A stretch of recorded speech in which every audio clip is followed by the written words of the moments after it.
18 अगस्त 2024 का ये वाक़या है, जब एक महिला उत्तर प्रदेश के ज़िला रायबरेली के एक कोतवाली थाने में जाती है और जाकर कहती है, साहब एक लड़का है जो मेरा रास्ता रोकता है, मैं जहाँ भी जाती हूँ मेरा पीछा करता है, मैं जाऊँ तो कहाँ जाऊँ। और जब मैं हॉस्पिटल जा रही थी मेरी बच्ची को दिखाने के लिए, तो कल भी उसने मेरा रास्ता रोका और रास्ता रोकने के बाद मुझसे अश्लील हरकतें करने लगा मेरे साथ और मुझे गालियां देने लगा। जब मैंने उसका विरोध किया तो उसने जाति सूचक शब्दों का भी प्रयोग किया। इस बात को सुनते ही उत्तर प्रदेश की रायबरेली पुलिस उसके ऊपर FIR दर्ज कर लेती है और उसे गिरफ्तार कर लिया जाता है। गिरफ्तारी के 47 दिन बाद 4 कत्ल हो जाते हैं। दोस्तों, जैसे ही 4 कत्ल होते हैं, यह मामला अखबार हो, मीडिया हो या सोशल मीडिया हो, सभी जगह ट्रेंड करने लगता है। ये खबर आग की तरह फैलने लगती है। इसी बीच इसमें राजनीतिक द्वंद्व भी छिड़ जाता है। उत्तर प्रदेश के पूर्व मुख्यमंत्री अखिलेश यादव भी इस मामले को लेकर ट्वीट करते हैं। अखिलेश यादव के बाद राहुल गांधी उस पीड़ित परिवार से बात करते हैं और कहते हैं, मैं तुम्हारे साथ हूँ, अगर तुम्हारे साथ न्याय नहीं हुआ तो मैं खड़ा हो जाऊँगा, मैं आपके साथ उतर जाऊँगा। इसी बीच उत्तर प्रदेश के वर्तमान मुख्यमंत्री योगी आदित्यनाथ भी ट्वीट करते हैं कि पीड़ित परिवार को घबराने की ज़रूरत नहीं है, हम उनके साथ हैं, आरोपी को किसी भी कीमत पर बख्शेंगे नहीं, उसके ऊपर कठोर से कठोर कार्रवाई की जाएगी। अब ये मामला ज़्यादा वायरल हो रहा था, लोगों को समझ में नहीं आ रहा था आखिर किसका कत्ल हुआ है, कौन है पीड़ित परिवार और किसने कत्ल किया है। नमस्कार दोस्तों, आज के इस वीडियो में हम अमेठी हत्याकांड के बारे में चर्चा करने वाले हैं। सब कुछ आपको विस्तार से यहाँ पर मैं बताऊंगा। अगर आपने अभी तक चैनल को सब्सक्राइब नहीं किया तो चैनल को सब्सक्राइब कर लीजिए ताकि आने वाले वीडियो की अपडेट आपसे मिस ना हो। ये घटना है उत्तर प्रदेश के ज़िला अमेठी का एक थाना लगता है शिवतरगंज। यहाँ से 5 किलोमीटर दूर एक कस्बा है अरोहा भवानी, जो इसी थाना क्षेत्र के अंतर्गत आता है। ये जो चौराहा है बहुत भीड़ भाड़ वाला एरिया है, यहाँ पर लोगों का आना जाना लगा रहता है, यहाँ काफ़ी भीड़ लगी रहती है। और इसी के पास दुर्गा भवानी शक्तिपीठ है, जहाँ मेला लगा हुआ है और नवरात्रि का उत्सव जोरों तोरों से यहाँ मनाया जाता है। 3 अक्टूबर को करीब शाम 6 बजे आरती शुरू हो जाती है, क्योंकि नवरात्रि का पहला दिन होता है और वहाँ दुर्गा पूजा होती है, दुर्गा जी की स्थापना की जाती है। और काफ़ी ज़्यादा शोर शराबा था क्योंकि लोगों का आना जाना लगा हुआ था, चौराहा काफ़ी भीड़ भाड़ वाला था और इसी शोर शराबे के बीच गोलियां चलने की आवाज़ आती है। लोगों ने अंदाज़ लगाया कि माँ दुर्गा की पूजा आरती चल रही है, किसी ने आतिशबाजी करने के लिए पटाखे छोड़े होंगे। लेकिन जब आसमान की तरफ देखा जाता है तो आसमान बिल्कुल साफ दिखाई देता है, वहाँ कोई पटाखे का निशान नहीं दिखता है। तभी दोस्तों चौराहे के पास एक मकान है सत्यव्रत अवस्थी जी का। लोगों की नज़र सत्यव्रत अवस्थी जी के मकान की तरफ जाती है और पता चलता है कि यहाँ कोई पटाखे नहीं बल्कि गोलियाँ चलने की आवाज़ आ रही है और तुरंत लोग उस मकान की तरफ दौड़ते हैं। जैसे ही लोग मकान की तरफ दौड़ते हैं, मकान का दरवाज़ा बंद दिखता है और लोगों के द्वारा उस दरवाजे को खोला जाता है। तो दरवाज़ा खोलते ही लोगों की आंखें खुली की खुली रह जाती हैं। वहाँ जो दृश्य उन लोगों ने देखा था, उस दृश्य को देखते ही सभी लोग चौंक जाते हैं, दंग रह जाते हैं। उस घर के अंदर 4 सदस्य रहते हैं। एक शिक्षक था, उसकी पत्नी थी और उसकी 2 बेटियां थी। शिक्षक का नाम सुनील कुमार होता है, जिनकी उम्र लगभग 34 साल थी। उनकी पत्नी पूनम भारती, जिसकी उम्र करीब 32 साल, और उनकी एक बेटी होती है जिसकी उम्र 1.5 साल तथा दूसरी बेटी की उम्र लगभग 5 साल होती है। चारों लोग उस समय मृत अवस्था में पड़े हुए थे। चारों के शरीर गोलियों से छलनी हुए थे। चारों के शरीर से खून बह रहा था, चारों के शरीर खून में लथपथ थे। लोगों के द्वारा आनंद फानंद में उन्हें पास ही के CHC सेंटर ले जाया जाता है। जैसे ही उन लोगों को वहाँ डॉक्टर चेक करते हैं, उनकी नब्ज देखते हैं, तो पता चलता है कि इन लोगों की मौके पर ही मृत्यु हो चुकी थी। दोस्तों, अब ये खबर सोशल मीडिया पर आग की तरह वायरल होने लगती है और सारे एरिया में पता हो जाता है कि एक शिक्षक जिनकी उम्र लगभग 34 साल थी, उनके सारे परिवार को गोलियों से भून दिया गया, उनका पूरे परिवार को गोलियों से खत्म कर दिया गया। अब दोस्तों, लोगों के बीच एक बड़ा सवाल खड़ा हो रहा था, आखिर शिक्षक कौन है जिसके परिवार को गोलियों से छलनी कर दिया गया? आखिर किसके साथ इतनी गहरी दुश्मनी थी जो उसने मासूम बच्चियों को भी नहीं बख्शा, उन्हें भी गोलियों से छलनी कर दिया। दोस्तों, तुरंत ही पुलिस मौके पर पहुंच जाती है और इस मामले की जांच की जाती है। मामले की जांच करने के बाद एक बड़ा नाम सामने आता है चंदन वर्मा का। चंदन वर्मा को गिरफ्तार कर लिया जाता है, लेकिन सवाल अभी भी यहाँ उठ रहे थे, आखिर चंदन वर्मा कौन है और क्यों इसने शिक्षक के परिवार पर गोलियां चलाई? क्यों इतनी बड़ी रंजिश यहाँ पर निकाली। तो आइए इस बात को हम समझने की कोशिश करते हैं। दोस्तों, इस घटना को जानने के लिए हमें कुछ पिछले समय में चलना पड़ेगा। ये घटना शुरू होती है अंबेडकर नगर के टांडा से। साल 1990 की बात है। यहाँ मायाराम वर्मा नाम का एक व्यक्ति रहता था। उसके 8 भाई थे। वह 8 भाइयों के साथ रहा करता था और वह टांडा को छोड़कर सीधे पहुंच जाता है रायबरेली के तेलिया घाट। उसे जो भी काम मिलता था वह काम किया करता था और काम के जरिए अपने परिवार का पालन पोषण भी करता था। दोस्तों, जब साल 2010 आता है तो मायाराम सीधे दिल्ली की तरफ रुख करता है। वह उस जगह को छोड़कर दिल्ली चला जाता है और वहीं जाकर सेटल हो जाता है। लेकिन परिवार के कुछ सदस्य थे जो वहीं पर छूट जाते हैं और रायबरेली में ही रहने लगते हैं। मायाराम अपना जीवन यापन कर रहा था। सभी लोग अपनी अपनी ज़िंदगी में बिजी थे। इसी बीच मायाराम का एक लड़का जिसका नाम चंदन वर्मा होता है, वह साल 2019-20 के बीच में अपने घर रायबरेली वापस लौट जाता है और मटिया एक जगह लगती है और वह मटिया में जाकर रहने लगता है। वहीं पास में 2 किलोमीटर दूर तोलिया कोट में एक उसके चाचा रहा करते थे। वह कभी अपने चाचा से मिलने वहाँ जाया करता था और पेशे से वह लैब टेक्नीशियन का काम करता था। उसके पास एक बुलेट मोटरसाइकिल होती है और जैसा कि मैंने आपको बताया पेशे से वह लैब टेक्नीशियन था, तो शहर के अलग अलग हॉस्पिटल में उसकी जान पहचान हो रखी थी और वह अपनी बुलेट मोटरसाइकिल के जरिए शहर में रंगबाजी दिखाया करता था, हवाबाजी किया करता था। ये तो थी चंदन वर्मा की कहानी। लेकिन चंदन वर्मा ने क्यों कत्ल किया, इस कहानी को भी हम आगे जानेंगे। इससे पहले हम शिक्षक के परिवार पर एक नज़र डालते हैं और जानने की कोशिश करते हैं आखिर कौन थे ये शिक्षक।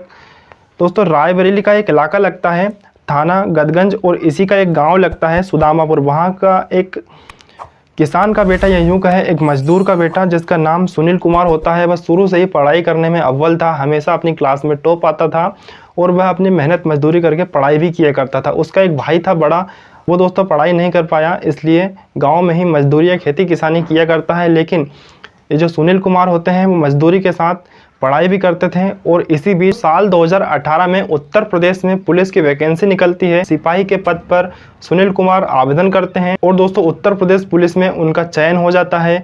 सुनील कुमार लगभग 1 साल से उत्तर प्रदेश पुलिस में अपनी सेवाएं दे रहे थे, लेकिन उन्हें ये नौकरी भा नहीं रही थी, उन्हें नौकरी राज नहीं आ रही थी, क्योंकि सुनील कुमार एक सीधे साधे किस्म के इंसान थे।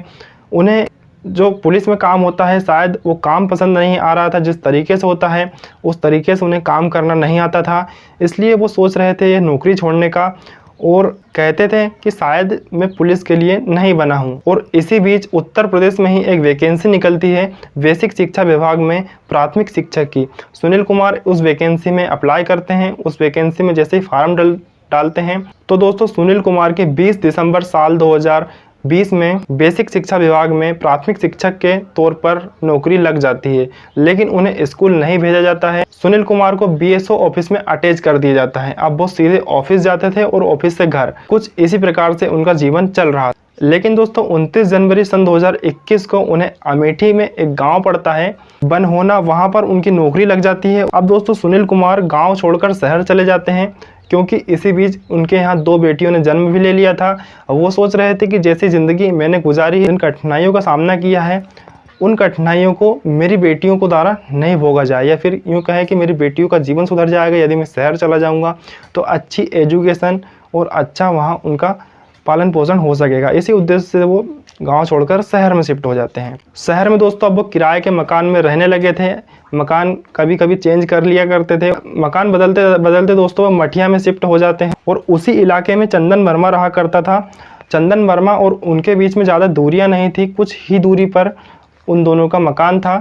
चंदन वर्मा जानता था कि सुनील कुमार पेशे से शिक्षक है और वह अपने घर से बाहर नौकरी करने जाया करते हैं, और इस बीच उनकी पत्नी घर पर अकेली रहती है। और चंदन वर्मा इन सारी बातों को जानने परखने के बाद जाल बिछाना शुरू कर देता है और धीरे धीरे चंदन वर्मा सुनील कुमार की पत्नी यानी पूनम भारती से नज़दीकियाँ बढ़ाने लगता है। सुनील कुमार घर पे नहीं होते थे तो वो धीरे धीरे उनके घर आना जाना शुरू करता है।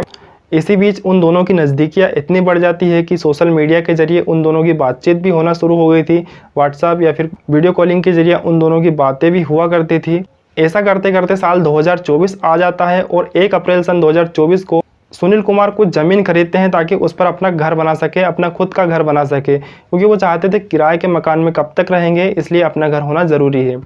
जब 1 अप्रैल 2024 को कुछ ज़मीन खरीदी जाती है घर के लिए, तो वो ज़मीन उसकी पत्नी पूनम भारती के नाम पर वह ज़मीन खरीदते हैं और इसमें चंदन वर्मा गवाह रहता है। और इसी बीच एक दिन पता चलता है कि चंदन वर्मा की उनकी पत्नी पूनम भारती से नज़दीकियां हैं। तो दोस्तों वह इस बात का विरोध जताता है, लेकिन यह बात चंदन वर्मा को रास नहीं आती है और हद तो तब हो गई जब चंदन वर्मा सुनील कुमार को धमकियां देने लगा। उसे जान से मार देने तक की धमकी उसने दे डाली और उससे कहा गया कि तुम्हारी पत्नी को छोड़ दो, मैं इससे शादी करना चाहता हूँ।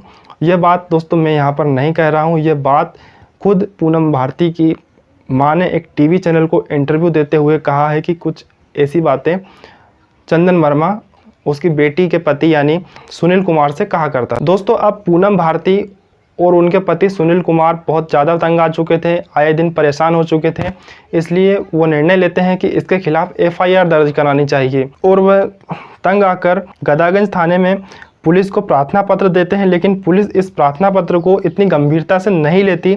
इसके बाद बधोकर वहाँ भी एक थाना लगता है, उस थाने में जाकर प्रार्थना पत्र दिया जाता है, लेकिन पुलिस वाले भी इस प्रार्थना पत्र को भी इतनी गंभीरता से नहीं लेते। आखिरकार 18 अगस्त 2024 को पूनम भारती अपनी बच्ची को दवा दिलाने के लिए हॉस्पिटल ले जा रही थी। चंदन वर्मा दोस्तों वहाँ भी उसका पीछा करता है, उससे रास्ते में रोक लेता है और उसके साथ अश्लील हरकतें करने लगता है, उससे अश्लील बातें करने लगता है, उसके साथ छेड़छाड़ करने लगता है।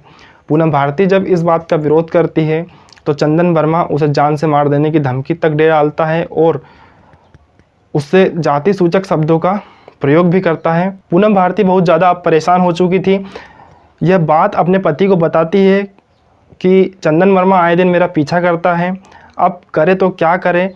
तब ये दोनों पति पत्नी मिलकर फैसला लेते हैं और रायबरेली के कोतवाली थाने में जाकर इसके नाम एफआईआर दर्ज करा देते हैं। दोस्तों एफआईआर में छेड़छाड़, धमकाना, रास्ता रोकना, मारपीट करना और SC/ST एक्ट की धाराओं में मुकदमा दर्ज किया जाता है। पुलिस इस मामले को गंभीरता से लेती है और चंदन वर्मा की गिरफ्तारी हो जाती है।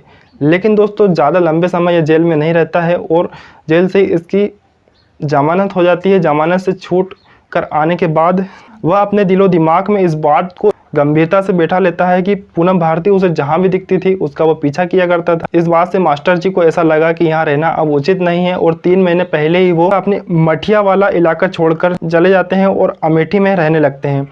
एक शिवगंज करके थाना लगता है, उससे 5 किलोमीटर दूर एक कस्बा लगता है अमरोहा भवानी। वहाँ जाकर दोस्तों ये एक चौराहे के पास सत्यव्रत अवस्थी जी का मकान किराए पर लेते हैं और उसी मकान में वह रहा करते हैं। वह अपने परिवार के साथ अरोहा भवानी चौराहे पर सत्यव्रत अवस्थी जी के मकान में रहा करते हैं। जब से चंदन वर्मा के खिलाफ एफआईआर दर्ज हुई थी, चंदन वर्मा बौखलाया सा रहता था और उसने 12 सितंबर 2024 को अपने व्हाट्सएप के बायो में लिख रखा था कि 5 लोग मरेंगे, जल्द ही दिखाऊंगा। इस बात से पूनम भारती और उसके पति अपने आप के ऊपर खतरा महसूस करने लगे थे। और दोस्तों 3 अक्टूबर 2024 की शाम 6:50 पर उसी मकान का दरवाज़ा खटखटाया जाता है। वह दरवाज़ा जैसे ही खटखटाया जाता है, दरवाज़ा खोला जाता है। तो इस बीच दोस्तों दुर्गा भवानी के मेला लगा हुआ था और मेले में काफ़ी शोर शराबा हो रहा था। आने जाने वाले लोग, वहाँ बहुत ज़्यादा भीड़भाड़ थी और पूजा चल रही थी, तो म्यूजिक सिस्टम भी तेज बज रहा था। इसी बात का वो फ़ायदा उठाता है चंदन वर्मा। जब दरवाज़ा खुलवाया जाता है तो दरवाजे के सामने शिक्षक सुनील कुमार खड़े थे, उनकी पत्नी, छोटी बेटी और साथ ही बड़ी बेटी भी सामने ही खड़ी थी। चारों एक साथ खड़े हुए थे और चंदन वर्मा आओ देखता है ना ताओ लगातार फायरिंग करना स्टार्ट कर देता है। करीब 3 गोली लगी थी शिक्षक सुनील कुमार को, 2 गोली उसकी पत्नी को और 1 गोली उसकी छोटी बेटी को। बड़ी बेटी सीढ़ियों तक भागती है लेकिन उसे भी 1 गोली मारकर हत्या कर दी जाती है, उसे भी मौत की नींद सुला दिया जाता है। बताया जा रहा है कि चंदन वर्मा के पास दोस्तों 2 मैगजीन थी और दोनों ही मैगजीन फुल लोडेड थी और वह बिना देखे सोचे समझे गोलियां चलाता गया और आखिरी में दोस्तों 1 गोली वह अपने आप को ही मारने की कोशिश करता है लेकिन निशाना चूक जाता है और दूसरी गोली चलाने की उसकी हिम्मत नहीं होती है। अब दुर्गा पूजा में दोस्तों जो लोग थे वो सोच रहे थे कि कहीं आतिशबाजी में पटाखे तो नहीं छोड़े जा रहे हैं, तो देखा जाता है कि पटाखे की कहीं भी कोई भी निशान नहीं था। तो दौड़ते हुए अवस्थी जी के घर तरफ आते हैं और पता चलता है गोलियां चली हैं, गोलियां चलने की आवाज़ आई है और दरवाज़ा खोलते हैं लोग तो देखकर दंग रह जाते हैं, उनकी आंखें खुली की खुली रह जाती है। दोस्तों चंदन वर्मा अपने बुलेट से आया था, उसने अपनी बुलेट पास में ही एक रिश्तेदार की दुकान होती है मोबाइल शॉप, वहाँ पर खड़ी की थी और दीवार फांदकर तुरंत ही वहाँ से फरार हो जाता है, भाग जाता है। एक तरफ पुलिस इस मामले को गंभीरता से ले रही थी, वहीं टीवी हो या अखबार मीडिया हो या सोशल मीडिया, हर जगह इस घटना की चर्चा चल रही थी और यह आग की तरह तेज़ी से घटना वायरल हो रही थी।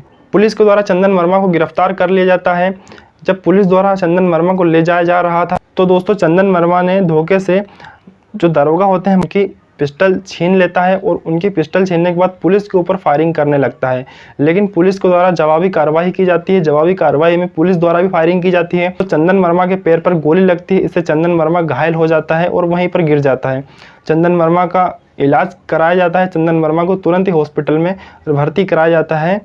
दोस्तों बाद में मीडिया द्वारा जब पूछा जाता है कि उसने इतना बड़ा अपराध क्यों किया तो उसके द्वारा बताया जाता है करीब 1.5 साल पहले वह पूनम भारती के संपर्क में आया था और उससे गहरे रिश्ते हो जाते हैं। लेकिन पूनम भारती अचानक उससे दूर हो जाती है और उसके खिलाफ FIR दर्ज करा देती है। इस बात से वो बहुत ही गुस्साया हुआ था और उसने गुस्से में इतना कुछ कर गया, उसे खुद पता नहीं था। वो कहता है कि मुझे इस बात पर पछतावा है। इस पूरी घटना ने पूरे भारतवर्ष को हिलाकर रख दिया है और ये सोचने को मजबूर कर दिया है कि कोई व्यक्ति किसी से इतना प्रेम करता है लेकिन इतने प्रेम में दोस्तों वो इतना नफ़रत कैसे कर सकता है। इतने प्रेम करने के बावजूद किसी के खिलाफ इतनी नफ़रत कैसे पैदा हो सकती है किसी के मन में। और दोस्तों एक बड़ा सवाल ये भी खड़ा होता है, जब शिक्षक और उसकी पत्नी ने इसके खिलाफ पहले भी FIR दर्ज कराई थी, इसके खिलाफ प्रार्थना पत्र दिए थे, अगर यूपी पुलिस उसी समय इस घटना को सीरियसली लेती तो शायद आज शिक्षक और उसका परिवार हम लोगों के साथ होता, आज इतनी बड़ी घटना घटित नहीं होती। दोस्तों मेरे द्वारा इस घटना को आप लोगों को सुनाने का उद्देश्य किसी की भावनाओं को ठेस पहुंचाना नहीं है या किसी की भावनाओं को आहत करना नहीं है। केवल इस घटना की जानकारी आप लोगों के सामने लाना था और समाज में घटित हो रही ऐसी घटनाओं से आप लोगों को अवगत कराना था ताकि भविष्य में आप लोगों के साथ कभी कोई ऐसी घटना घटित ना हो। दोस्तों मैं मिलूँगा आपसे अगली वीडियो के साथ, तब तक के लिए इजाज़त दीजिए। जय हिंद, नमस्कार।